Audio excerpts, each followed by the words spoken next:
Sir की body? Smita जी चलो जरा आसपास देखो, बॉडी का सर कहाँ है? जी सर। गुप्ता, कुछ मिला? सर, जैसे आपने देखा लाश पे कपड़े नहीं थे, सिर भी गायब है। सर बॉडी को देख के लगता है 1-2 दिन पहले मौत हुई। गर्दन को जिस तरह से काटा गया है, ऐसा लग रहा है जैसे किसी आरी का इस्तेमाल किया गया है। नहीं सर, बॉडी की हालत इतनी खराब है कुछ बोल नहीं सकते। सर, इसका सिर आसपास कहीं नहीं मिला। हो सकता है कहीं दूर फेंक दिया गया ताकि इसकी पहचान ना हो सके, पर ऐसा भी कुछ नहीं मिला जिससे इसकी शिनाख्त हो सके। ये आसपास बहुत सारा ब्लड है। इस ब्लड को सैंपल के लिए लैब में भेजो, बॉडी को पोस्टमार्टम के लिए भेजो और साथ ही चेक करो कि पूरे मिर्जापुर में कितने मिसिंग कपड़े हैं। जी सर।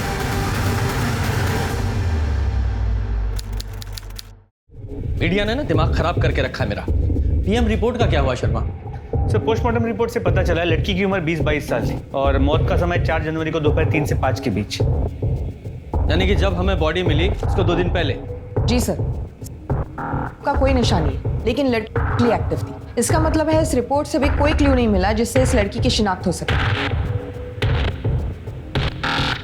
शर्मा, इस लड़की की डिटेल्स मीडिया के साथ शेयर करो और अनाउंस करो कि जो भी इस केस में हमारी मदद करेगा उसे 25,000 का इनाम दिया जाएगा। शायद कोई मदद के लिए सामने आए। सर, जैसे आपने कहा था, फॉरेंसिक रिपोर्ट से हमें पता चला है कि क्राइम सीन पर 2 अलग-अलग ब्लड सैंपल्स मिले। ये देखिए सर। सर, ये भी तो मुमकिन है कि जिसने भी ये खून किया है, बॉडी काटते समय उसे भी घाव हो गया और वो दूसरा खून उसका हो। लेकिन क्राइम सीन पर जितना ब्लड था उसे देखकर ऐसा नहीं लगता वो किसी छोटे मोटे घाव से निकला है या किसी एक लाश का है। जरूर कोई दूसरा भी था। सर, इसका मतलब आप कह रहे हैं कि एक से ज्यादा खून हुए हैं? हाँ, लग तो ऐसे ही रहा है कि एक नहीं 2 खून हुए। शर्मा, एक काम करो, जितने भी हार्डवेयर हैं, टूल के स्टोर हैं, वहाँ पे पता करो किसी ने इलेक्ट्रिक सॉ खरीदी थी क्या। लेकिन सर, इलेक्ट्रिक आ रही है क्यों? क्योंकि पोस्टमार्टम रिपोर्ट के हिसाब से जिस तरह का क्लीन कट लगा हुआ था वो किसी हाथ की आरी से पॉसिबल नहीं है। उसके लिए जरूर इलेक्ट्रिक सॉ लगा है। जरा पता करो। जी सर। और हाँ, वो डॉग स्क्वाड से कुछ पता चला? सर, डॉग स्क्वाड की मदद से हम हाईवे तक जा पहुंचे, उसके आगे कुछ नहीं।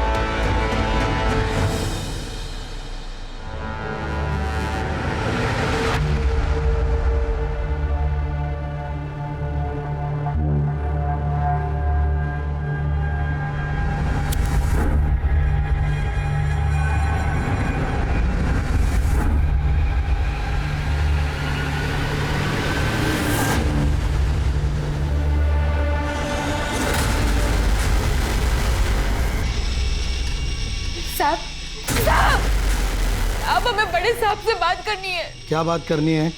वो खबरों में देखा कि एक लाश मिली है, सर कटी लाश। सर, आपसे मिलना चाहता हूं। सर, वो जो खबरों में लाश दिखा रहे हैं वो हमारी बेटी की लाश है सर। बैठिए। हमें लगा कि वो हमारी बेटी मुनीरा है साहब।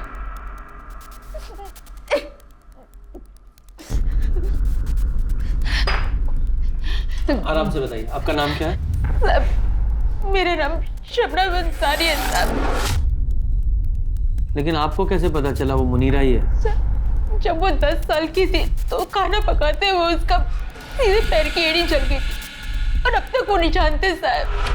और बाएं कंधे पर तिल, न्यूज़ में यही पहचान बता रहे हैं साहब, वो हमारी मुनीरा ही है साहब। साहब, हम घर में मोमबत्ती और दिया बनाने का काम करते हैं साहब, और हमारी मुनीरा मिर्जापुर की दुकानों में उसे बेचा करती थी। उसी दौरान उसकी मुलाकात नवाज शेख नाम के एक आदमी से हुई और थोड़ी दिनों में दोनों को प्यार हो गया। हम इन्हें दोनों का निकाह करवाया था। कबूल है? कबूल है। लेकिन निकाह के बाद मुनीरा को पता लगा कि नवाज शेख शादीशुदा है। वो बर्दाश्त नहीं कर पाई और 3 महीने पहले वो नवाज शेख को छोड़कर वापस घर आ गई साहब। मुनीरा, हमारी बच्ची सब ठीक हो जाएगा, अल्लाह पे भरोसा रखो। अम्मी, हमारे साथ ही ऐसा क्यों होता है? नवाज ने हमें धोखा क्यों दिया? ऐसे मत रो बच्चा, तू तो हमारा बहादुर बच्चा है ना? अम्मी हम आपको छोड़कर कभी कहीं नहीं जाएंगे, उम्र भर आपके साथ ही रहेंगे। उसने अपने आप को संभाला साहब और फिर से मिर्जापुर की दुकानों में सामान बेचने का काम शुरू कर दिया। लेकिन 2 महीने पहले उसकी मुलाकात आलम नाम के एक शख्स से हुई और दोनों को प्यार हो गया साहब। मुनीरा, कहाँ जा रही हो तुम? अभी एक रिश्ते से निकलकर तुम संभली भी नहीं हो और तुम दूसरे रिश्ते में जा रही हो। हमें लगता है कि तुम जल्दबाजी कर रही हो। अम्मी आप भरोसा रखें, हम इस बार कोई जल्दबाजी नहीं करेंगे, सच्ची। और आलम को परखने के बाद ही हम उससे निकाह करेंगे। लेकिन किसी को परखने के लिए उसके साथ बिना निकाह किए रहना ये सही नहीं है बेटा। अम्मी हमारा दिल कहता है कि इस बार सब ठीक हो जाएगा, सब सही हो जाएगा, भरोसा रखें हम पे। लेकिन बेटा, अम्मी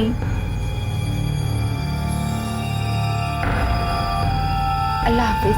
अल्लाह हाफिज।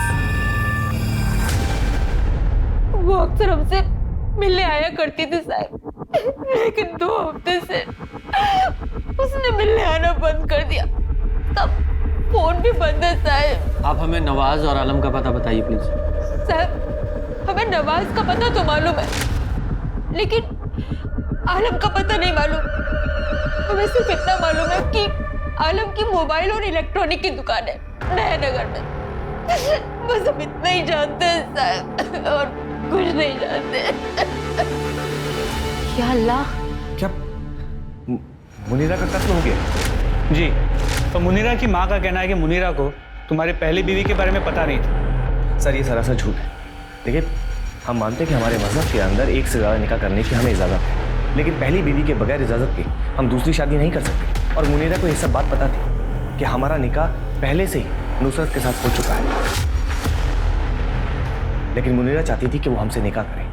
हमने उसे पहले ही मना कर दिया था, लेकिन फिर भी वो हमारे पीछे हाथ धोकर पड़ी थी। मुनीरा हमें धमकी देने लगी, अगर हमने उससे निकाह नहीं किया तो हमारे घर के बाहर जो अपनी जान दे देगी। ये क्या करते साहब? उस पे जैसे कोई भूत सवार था और हम किसी की मौत का बोझ नहीं उठा सकते थे, इसलिए हमने ही नवाज को कहा था कि उससे निकाह कर ले। मुनीरा से निकाह करने के बाद वो हमारी ज़िंदगी में नासूर बनने लगी। जब भी हम काम के सिलसिले में घर से बाहर जाते तो नुसरत से लड़ाई झगड़ा करने लगती है। नुसरत, हमने तुम्हें मना किया है ना, जब तक हम किचन में हो तो अंदर मत आया करो। मुनीरा, हम बस पानी लेने आए थे। हाँ तो इंतजार कर सकती थी ना, जब तक हम खाना बना रहे थे।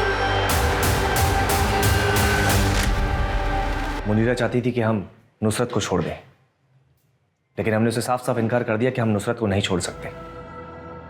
उसके बाद हमारी जिंदगी बद से बदतर बनने लगी और 3 महीने पहले अचानक मुनीरा घर छोड़कर चली गई। तो तुमने उसे ढूंढने की कोशिश नहीं की? तुम्हारी बीवी थी वो। जी सर, हमारी बीवी थी, लेकिन आपने सुना होगा ना कि तुम रूठे हम छूटे। हमें लगा कि भला टल गई, इसीलिए हमने उसे कांटेक्ट करने की कोशिश नहीं की। आलम को जानते हो? आलम? कौन आलम सर? 4 जनवरी को तुम दोनों कहा था। सर हम बदायूं गए थे अपने एक रिश्तेदार के निकाह में और रात को लौट के वापस आए थे। तुम्हारे सभी रिश्तेदारों की डिटेल चाहिए जी। तो जब तक ये केस सॉल्व नहीं हो जाता तुम लोग शहर छोड़ के नहीं जा सकते। जी सर।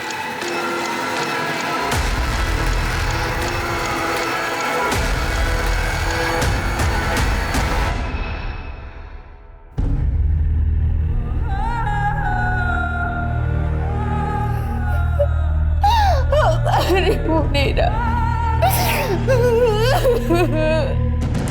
सर नुसरत और नवाज ने हमें जो कुछ भी बताया था सब सही है। 4 जनवरी को वो दोनों बदोई में ही थे। लेकिन कत्ल कराया भी तो जा सकता है, क्योंकि इन दोनों के पास मोटिव है मुनीरा को मारने का। और सवाल यह है कि क्राइम स्पॉट पर जो दूसरा ब्लड मिला वो किसका था? शर्मा एक काम करो, इन दोनों मियाँ बीवी की और डिटेल्स निकालो, और शबनम ने जो मुनीरा का नंबर दिया था उसकी भी CDR निकालो। जी सर। सर आलम खान के घर का पता चल गया है। चलो।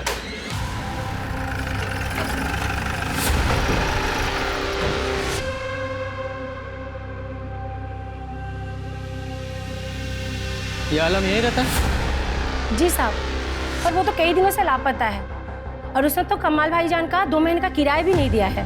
कहाँ रहते हैं कमाल भाईजान? जी साहब, ये पीछे रहता है। गुप्ता, चाबी लेके आओ। सर साहब खाना भी यहीं पर खाता है और 1 महीने से पैसे भी नहीं दिया है। कहता है आज दूंगा कल दूंगा, ऐसे ही घुमा रहा है। साहब बिरयानी खाएंगे क्या? नहीं नहीं सर चाबी मिल गई।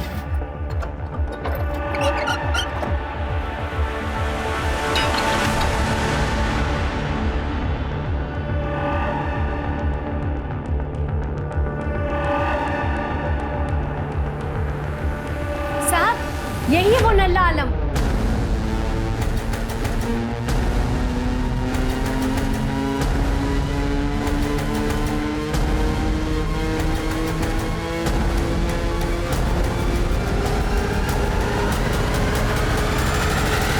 सर ये देखिए इसमें कुछ है।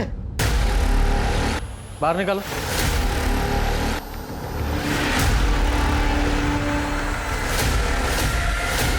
या अल्लाह, क्या है इसमें?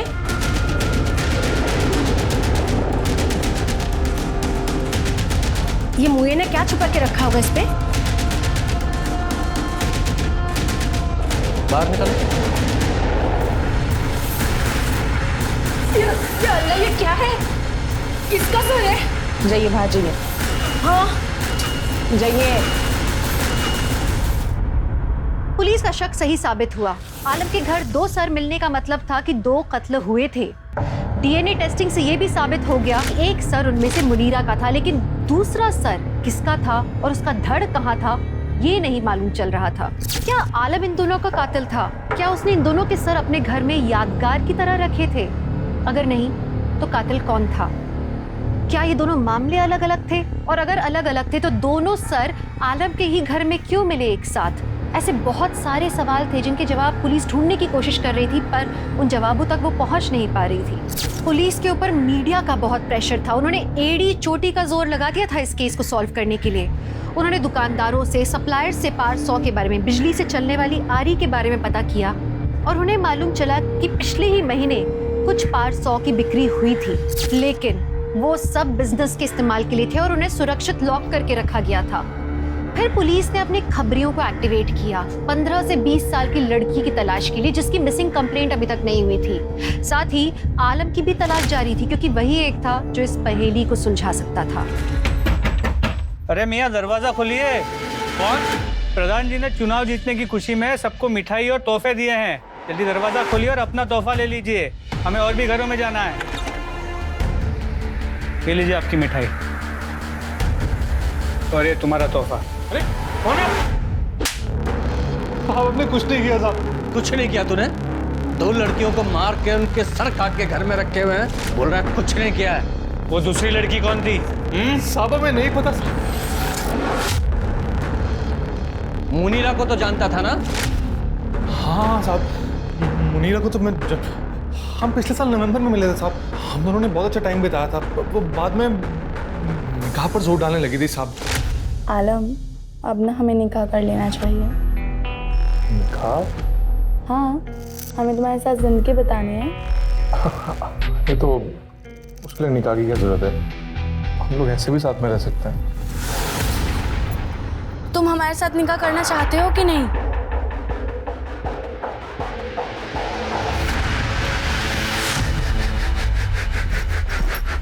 चल निकल यहाँ। पर आलम, कैसा कर सकते हो तुम हमारे साथ ऐसा? हो गया अब हमारा। पर आलम, बोला ना दोबारा कभी शक्ल में दिखाना। चल निकल। पर आलम, आलम मेरी बात सुनो। निकल। खुदा हाफिज़। हमने उसे दिसंबर में घर से बाहर निकाल दिया साहब, तो उसके बाद हम उसे कभी नहीं मिले। तो फिर छुप क्यों रहा था? साहब हम डर गए थे। हमें मालूम पड़ा था कि मुनीरा की माँ शबनम को लगता है कि वो पुलिस को जो लाश मिली है वो मुनीरा की है। हमें मालूम था कि वो हमारे ही नाम लेगी, इसलिए वहाँ से भाग गए हम। हजारों स्टोरी सुनी है हमने ऐसी। अम्मी कसम, हम सच कह रहे हैं। हम जब जनवरी के पहले हफ्ते में वहाँ पे पहुंचे तो जब हम घर लौटे तो हमने देखा घर के दरवाजे का ताला खुला था। हम सब अंदर गए तो फटाफट सब चेक किया और सब ठीक था। कसम से कुछ भी चोरी नहीं हुई थी, इसलिए हमने पुलिस में रिपोर्ट नहीं लिखवाई। हमें क्या मालूम था कि वो हमारे घर में 2 खोपड़ियां रखने के लिए घुसा था। हम सच कह रहे हैं साहब, सच कह रहे हैं। तेरे घर से 2 लड़कियों के कटे हुए सिर मिले हैं। उन दोनों के कत्ल के जुर्म में अरेस्ट किया जाता है तुझे। डालो से हवालात में। अरे साहब हम सच कह रहे हैं सब। सर 1 महीना बीत गया लेकिन किसी दूसरी लड़की की कोई मिसिंग कंप्लेंट नहीं आई और ना ही आलम के लाइफ में किसी दूसरी लड़की के बारे में पता चला। सर समझ नहीं आ रहा ये दूसरी लड़की है कौन और उसका मुनीरा और आलम से क्या लेना देना है।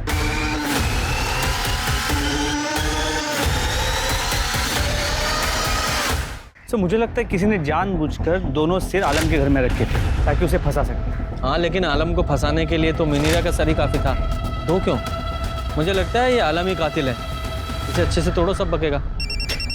एक्सक्यूज मी सर, खबरी का। हेलो, कौन से एरिया में?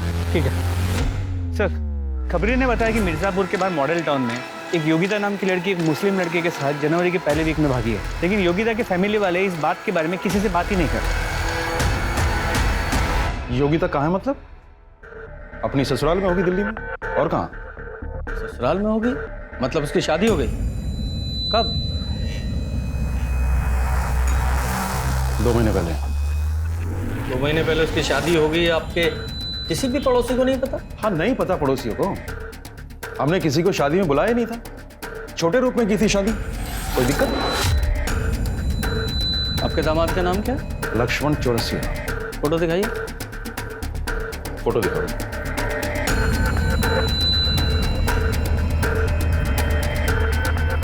ये फोटो नहीं, शादी का फोटो दिखाइए। जमाई राजा अभी तक फोटो एल्बम भेजे नहीं है। मैडम वॉशरूम कहाँ पे? हाँ वो यहाँ पर। Sorry sir. दिल्ली का अपने दामाद जी का एड्रेस दे दीजिए, हम खुद जाके देख लेंगे। आपको नहीं लगता कि आप अपनी लिमिट्स क्रॉस कर रहे हैं? जाइए, नहीं देते आपको एड्रेस और डिटेल्स। ऐसा है, हम ना एक वकील हैं और अपने राइट्स को बहुत अच्छी तरह से जानते हैं। हमारा हक बनता है ये जानने का कि हमें पता हो कि आप लोग यहाँ पर किस लिए। हमें एक लड़की का कटा हुआ सर मिला है, उसकी आइडेंटिटी तलाश करने की कोशिश कर रहे हैं हम, ताकि उसके कातिलों को सजा दिला सकें। हमें कोई शौक नहीं है किसी की प्राइवेसी में दखल देने का। लेकिन आपको क्या, आपकी बेटी तो सही सलामत है ना दिल्ली में? हा?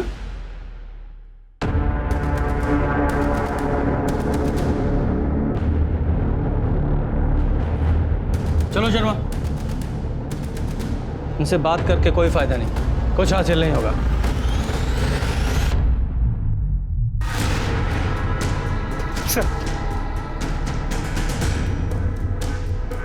Sharma very good. इसमें लगे बालों को तुरंत डीएनए टेस्ट के लिए भेजो और उनसे कहो कि इसकी रिपोर्ट जल्द से जल्द भेजें। सर, मैम हमारी बात तो सुनिए। हमने कुछ नहीं किया मैम। हम कुछ नहीं जानते सर। सच बता रहे हैं।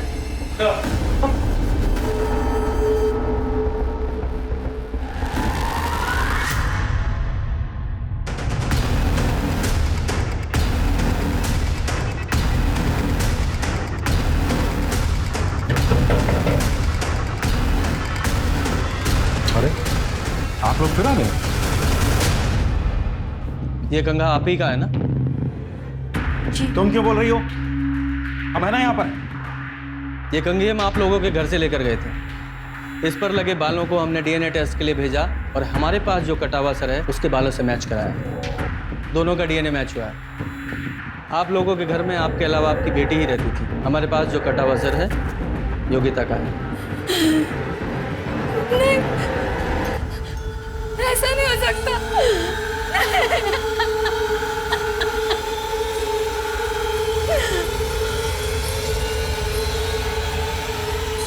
हम केस करेंगे आपके ऊपर। आपने ही लीगल तौर पे हमारे घर से कंगा लिया है, ये अनऑफिशियल है। और एक बात बताएं आपको, कोर्ट में ना ये डीएनए रिपोर्ट खारिज हो जाएगी 1 सेकंड में। हम तुम्हारी बेटी के कातिलों को ढूंढने की कोशिश कर रहे हैं और तुम हम पर मुकदमा ठोकने की बात कर रहे हो। कहीं ऐसा तो नहीं कि तुमने ही अपनी बेटी को मारा है? हम क्यों मारेंगे योगिता को? तो तुम बताओ। झूठ बोला है ना हमसे? केस में झूठी जानकारी दी है तुमने हमें। तुम लॉयर हो ना, अच्छी तरह से जानते होगे कि झूठी जानकारी देने के जुर्म में मैं तुम्हें अरेस्ट कर सकता हूं। मैं अरेस्ट करके थाने लेके जाऊंगा, वहां तुम्हारा डीएनए टेस्ट करूंगा, तुम्हारे हलक में से निकलवाऊंगा। फिर सर वो योगी। ठीक है, ठीक है सर, हम सच बताते हैं। हम मानते हैं कि हमने योगिता की शादी वाली बात और उसके दिल्ली में रहने वाली बात को झूठ बोला है। वो कुछ दिन पहले अचानक गायब हो गई थी और हमने सोचा कि वापस आ जाएगी, इसलिए पुलिस में कंप्लेंट नहीं किए थे बस। योगिता आपके घर से 4 जनवरी को गई थी ना? आप हमारी वाइफ से सवाल क्यों पूछ रहे हैं? हम बता रहे हैं आपको कि हाँ 4 जनवरी था, इससे ज्यादा हमें कुछ नहीं पता है। शर्मिंदगी की वजह से हम मिसिंग कंप्लेंट नहीं किए थे बस।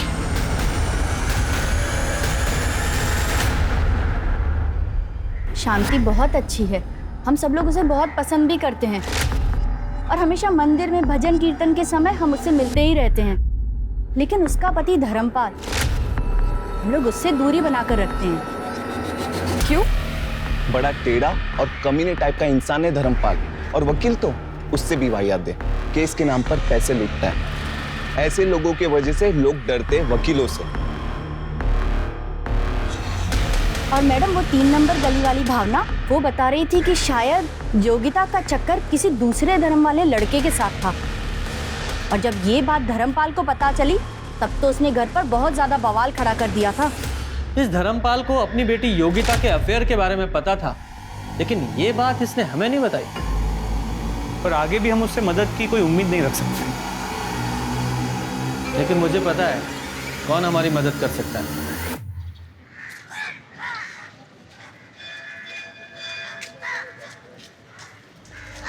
नमस्ते। आप यहाँ क्या कर रही हैं? आप जाइए यहाँ से। देखिए, इस केस को सॉल्व करने के लिए और योगिता के कातिलों को पकड़ने के लिए हम यहाँ पर आपसे मदद मांगने आए हैं। देखिए, आप हमारे पति को नहीं जानती, अगर उन्होंने हम दोनों को साथ में यहाँ देख लिया, योगिता वापस तो नहीं आ सकती, लेकिन उसके कातिलों को सजा जरूर मिल सकती है, और हमें यकीन है कि भगवान भी यही चाहते हैं। ये सब तब शुरू हुआ जब हमारी बच्ची योगिता को इमरान सिद्दीकी नाम के एक लड़के से प्यार हो गया। दो ना। चलो सर। योगिता!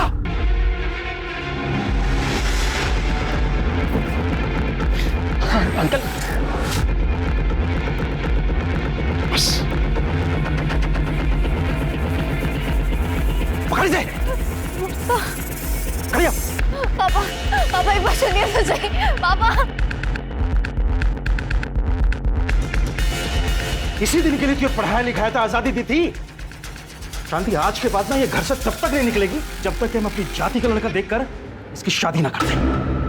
पापा आप किस जमाने में जी रहे हैं? ये कौन सा तरीका अपने पापा से बात करने का? तुम्हारे भले के लिए तो कह रहे हो। माँ आप भी जानती है कि पापा गलत है।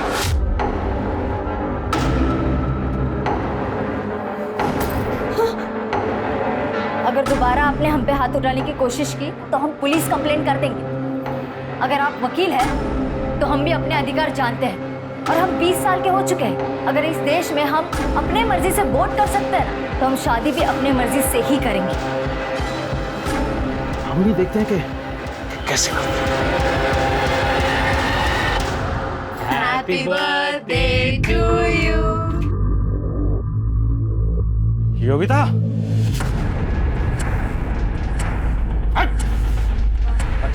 पापा आप सुनिए तो सही। मैं बस। अरे भाई साहब, अरे मेरी बात तो सुनिए। पापा बट भाई साहब, वो बोल। देखिए, हमें कोई झगड़ा नहीं चाहिए, हम बड़े ही शांत प्रिय आदमी हैं, लेकिन तब तक जब तक हमारी बातें मानी जा रही है। धर्मपाल जी की बेटी से दूर रहिए, वरना दोस्ती महंगी पड़ सकती है। अभी मुझे और योगिता को एक होने से कोई नहीं रोक सकता। सर, क्या मतलब है इस नोटिस का? और हमारी शॉप कोई गैर कानूनी नहीं है? हाँ, गैर कानूनी तरीके से अवैध रूप से हथियाई गई जमीन पर बनाई गई है दुकान। हम प्रूव कर सकते हैं कि हमारी ये दुकान और ये जमीन गैर कानूनी नहीं है। ठीक है, तुम्हारे पास 1 महीने का समय है, आप सबूत दीजिए, लेकिन हाँ तब तक ये शॉप सील रहेगी। चलिए चलिए सर, हमारे कारोबार का चलिए भाई, सील करिए। ये तालाब एक ही चाबी से खुल सकता है। योगिता को भूल जाओ। हमारे पति ने हमारी बच्ची की जिंदगी को बर्बाद कर दिया, इस हद तक कि इमरान की भाभी सादिया तक योगिता के खिलाफ हो गई। उसने तो इमरान से कहा कि वो योगिता के पापा ने हमारी दुकान बंद करवा दी, हमें इतना परेशान किया, और तुम अभी भी इसी के बारे में सोच रहे हो? अब इस घर में नहीं आएगी। पर इमरान और उसका बड़ा भाई अजहर दोनों पीछे नहीं हटे। इमरान हमारी बच्ची से बहुत प्यार करता था, फिर दोनों ने एक बार यहाँ से भाग जाने का ठाना। 4 जनवरी को तकरीबन 2:30 बजे, जब हमारे पति घर पर नहीं थे। ये कंगन मैंने तुम्हारी शादी के लिए बनवाए थे, इसे तू अपनी शादी वाले दिन पहन लेना। भगवान पे भरोसा रखो माँ, कुछ दिनों में सब ठीक हो जाएगा। हाँ मेरी बच्ची। उस दिन हमने हमारी बच्ची को आखिरी बार जाते हुए देखा, उसके बाद उसका कभी कोई फोन नहीं आया। ये योगिता इमरान के साथ भागने वाली थी जब इसका खून हुआ। सर योगिता भागने वाली थी ये सिर्फ 2 लोगों को पता था, इमरान और दूसरा उसकी माँ शांति।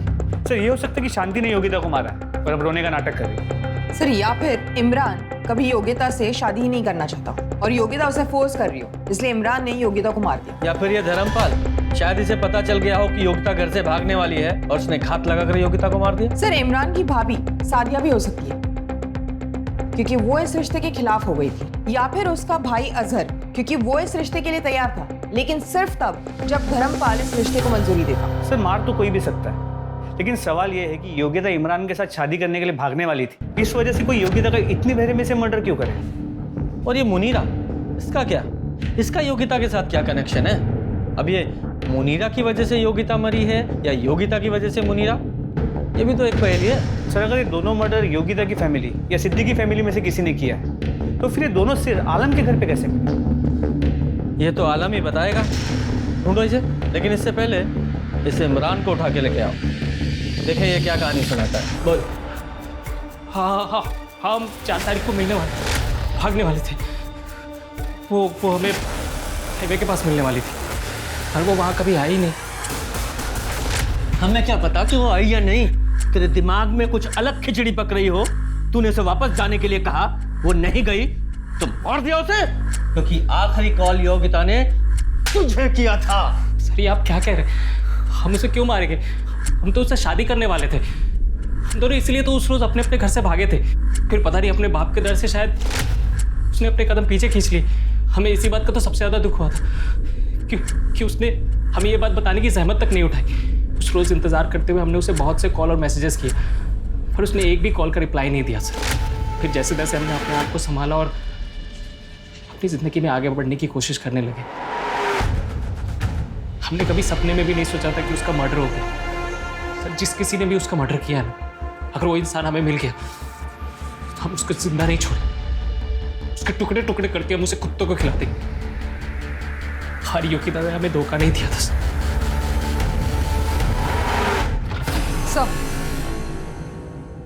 सर ये इंदु जोशी है, योगिता की बचपन की सहेली। सर ये आपको कुछ बताना चाहते हैं। बैठो बेटा। हाँ बोलो। सर योगिता को धमकी मिली थी।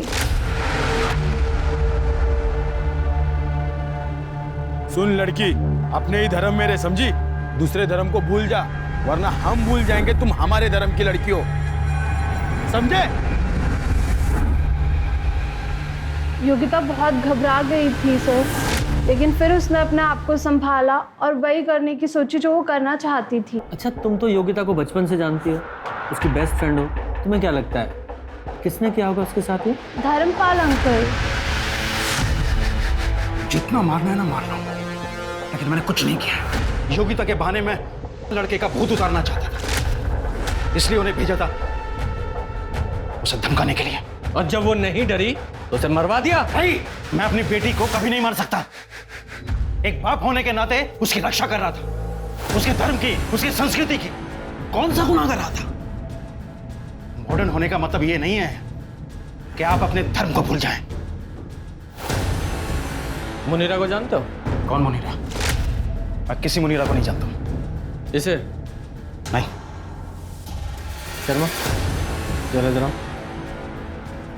ये धर्मपाल इससे ज्यादा बोलने वाला है नहीं। ये नवाज और नुसरत के बारे में और पता करो।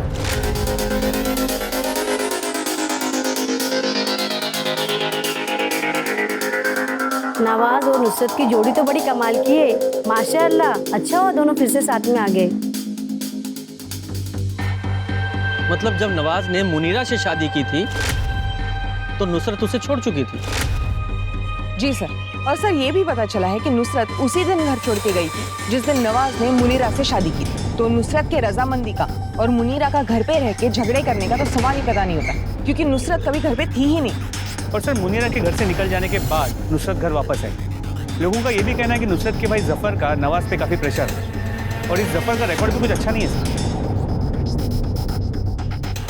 हम मानते हैं कि हमने आपसे झूठ कहा। अगर आपसे झूठ नहीं कहते तो मुनीरा के कत्ल में आप हमें जिम्मेदार समझते। ये भी तो हो सकता है कि ये सब कुछ तुमने जफर के दबाव में आगे किया है। दबाव? कैसा दबाव सर? हम तो उससे कोई वास्ता ही नहीं रखते। तुम्हारी, नुसरत की और मुनीरा की पूरी कहानी हमें पता है। अब सब कुछ सच सच बता दो। सर वो मुनीरा को हमारे और नुसरत के निकाह के बारे में नहीं पता था। और तुमने उसे बताना जरूरी भी नहीं समझा, क्यों? सर वो बहुत सुंदर थी, हम उससे निकाह करना चाहते थे, लेकिन निकाह के कुछ दिनों बाद ही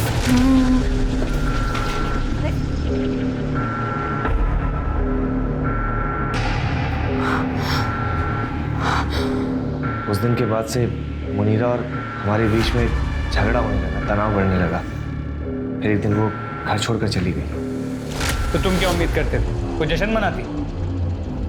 और जफर अहमद, उसका इस सब में क्या रोल? देखिए साहब, हमने आपको पहले ही बता दिया, जफर भाई से हमारा कोई वास्ता नहीं है। उनके कारनामों की वजह से हमारा परिवार उनसे बात करना तो दूर, उनकी शक्ल तक देखना पसंद नहीं करते। क्या जनाब, लोग तो कुछ भी कहते रहते हैं। अरे नुसरत तुमसे कोई वास्ता ही नहीं रखती थी तो वो क्या बोलेगी? चलिए मान लीजिए ऐसा होता भी तो आपको क्या लगता हम जीजू का निकाह ही क्यों होने देते मुनीरा से? ठीक है, जाओ। सलाम सर। सर आपने इसे जाने क्यों दी? ये इतनी आसानी से बोलने वाला नहीं था। नजर रखो इस पे, जरूर कोई लीड मिलेगी। सर आपके लिए चाय। गुप्ता, मैंने चाय मंगाई नहीं तो लेके जाओ।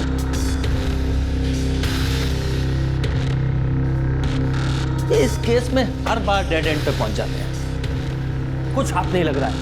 अगर ये सभी निर्दोष हैं तो फिर इन दोनों लड़कियों को मारा किसने? ये योगिता की बॉडी कहाँ है?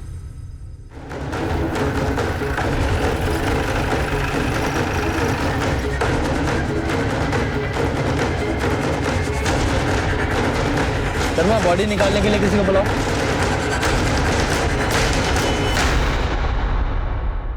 सर बॉडी पूरी तरीके से गल चुकी है और देख के कहना मुश्किल होगा कि इसकी मौत कब हुई है, लेकिन अगर यही योग्यता है इसका मतलब करीब 1 महीने से भी ज्यादा हुआ है इस लाश को यहाँ नाले में पड़े हुए। अगर इस बॉडी को 1 महीने से ज्यादा इस तालाब में पड़े हुए हो गया है और ये योगिता है तो इसका एक ही मतलब निकलता है कि इसे भी मुनीरा के साथ ही मारा गया था और उसकी बॉडी को यहाँ लाकर डंप कर दिया गया। बॉडी के सिर्फ 4 ही टुकड़े हैं। शायद बॉडी को इसलिए टुकड़े किए गए ताकि ट्रांसपोर्टेशन में आसानी हो, ताकि किसी छोटी गाड़ी मतलब बाइक, स्कूटर, रिक्शा पे ट्रांसपोर्ट किया जा सके। एग्जैक्टली। इसकी एक टांग गायब है। इधर ड्राइवर्स को बुलाओ और उसे खोजने की कोशिश करो। सर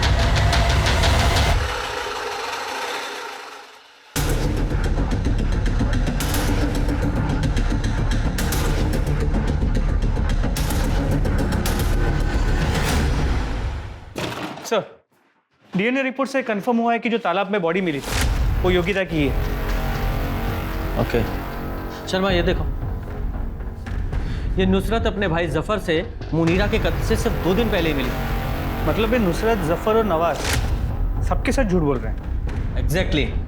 लेकिन ये फोटो जिस ईमेल आईडी से आई है उसका नाम है कड़वा सच। मैंने पूजा को बोला है साइबर सेल से जरा डिटेल निकाले इस आईडी की। अच्छा, लगता है कोई गुमनाम रह के हमारी मदद करने की कोशिश कर रहे हैं।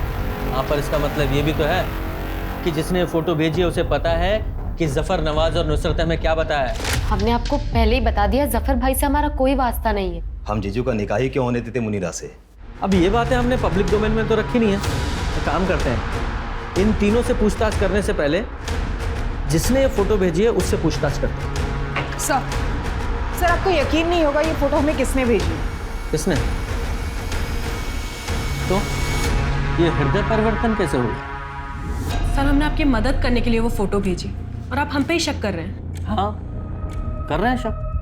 उसका रीजन है आपने जिस जफर का हमें फोटो भेजा है, हमें पता है कि तुम उसके रेगुलर कांटेक्ट में थी। ये लो, आपके सारे कॉल रिकॉर्ड्स, साफ पता चल रहा है उसके रेगुलर टच में हो तुम। बोलिए क्या माजरा है? सर कुछ समय पहले जब हम अंडरवर्ल्ड की स्टोरी और रफ़ीक गैंग के मर्डर की स्टोरी कवर कर रहे थे, तब हम जफ़र से मिले थे और हम एक दूसरे से प्यार हो गए। हम एक दूसरे के बहुत करीब आ गए थे। लेकिन कुछ टाइम पहले जब हमने उसे एक लड़की के साथ रंगे हाथों पकड़ लिया, तब हमें उससे बदला लेना था। जफ़र ने हमें बताया कि उसकी बहन नुसरत ने उससे सारे कॉन्टैक्ट ख़त्म कर लिए, लेकिन जब हमने उसे नुसरत से मिलते देखा तो उसका फ़ोटो क्लिक कर लिया।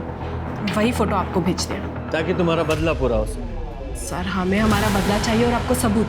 अगर ये फ़ोटो आपको इस केस को सॉल्व करने में मदद करता है तो हम किसी को नहीं बताएंगे कि ये फ़ोटो हमने आपको दिया है। सर हम इतने भी बुरे नहीं हैं।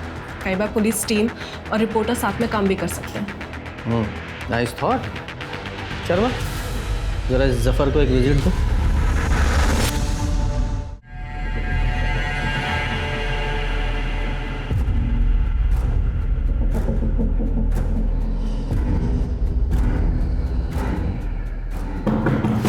कौन है भाई?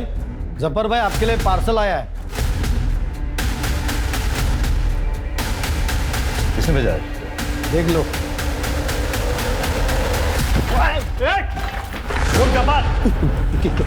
पूरे घर की तरह चलो। क्या कर रहे हैं आप लोग? जल्दी पता चल जाएगा। घर का एक एक कोना चेक करो।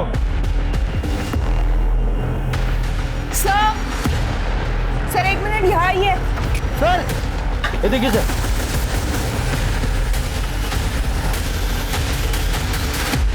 फॉरेंसिक रिपोर्ट से पता चला है तेरे स्कूटर पे जो खून था वो योगिता का था और जो इलेक्ट्रिक गाड़ी पे खून था नीरा का।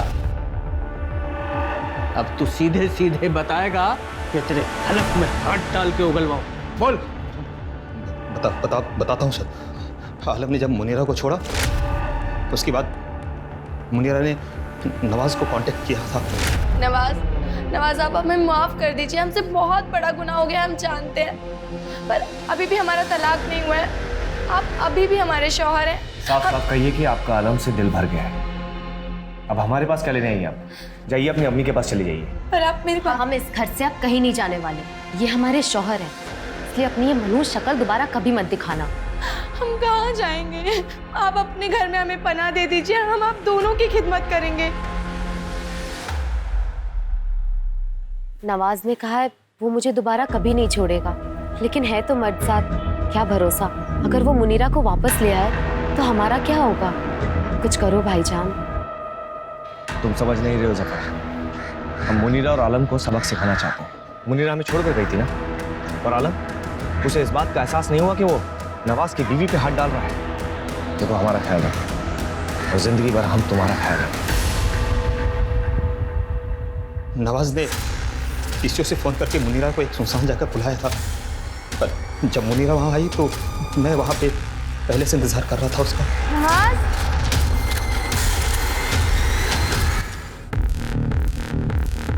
उसके बाद हमको पता था कि अब इसको मारना ही पड़ेगा और कोई चारा नहीं था हमारे पास।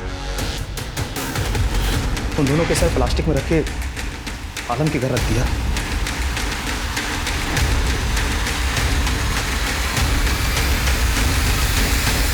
और वो इलेक्ट्रिक गाड़ी कहां से खरीदी? तो पहले से था हमारे पास। रफीक गैंग के 2 लोगों को पहला सफाया किया था हमने। अच्छा, मतलब जो वो 2 मर्डर नंदिनी रिपोर्ट कर रही थी वो तूने किए थे? सर कभी आपने इलेक्ट्रिक गाड़ी का इस्तेमाल किया है? बड़ा मजा आता है, पावर सा आ जाता हाथों में, और खून जब सर घाटी में जो खून उछलता है ना फुहारे की तरह, सर आप कल्पना नहीं कर सकते उसकी। इसके खिलाफ 4 मर्डर की चार्जशीट दाखिल करो। जफर को योगिता और मुनीरा के कत्ल के लिए और नवाज और नुसरत को इस जघन्य अपराध में साथ देने के लिए गिरफ्तार किया गया। किसी की जान ले लेना किसी भी मुद्दे का हल हो ही नहीं सकता। ये एक क्राइम है, और आप चाहे कितनी भी तिकड़म लगा लें, एक क्राइम करने के बाद मुजरिम अपने निशान छोड़ ही जाता है, पकड़ा जाता है। आप अपने परिवार को प्यार से संजो के रखें। इसी आशा के साथ मैं दिव्यांका त्रिपाठी दहिया लेती हूँ आपसे विदा।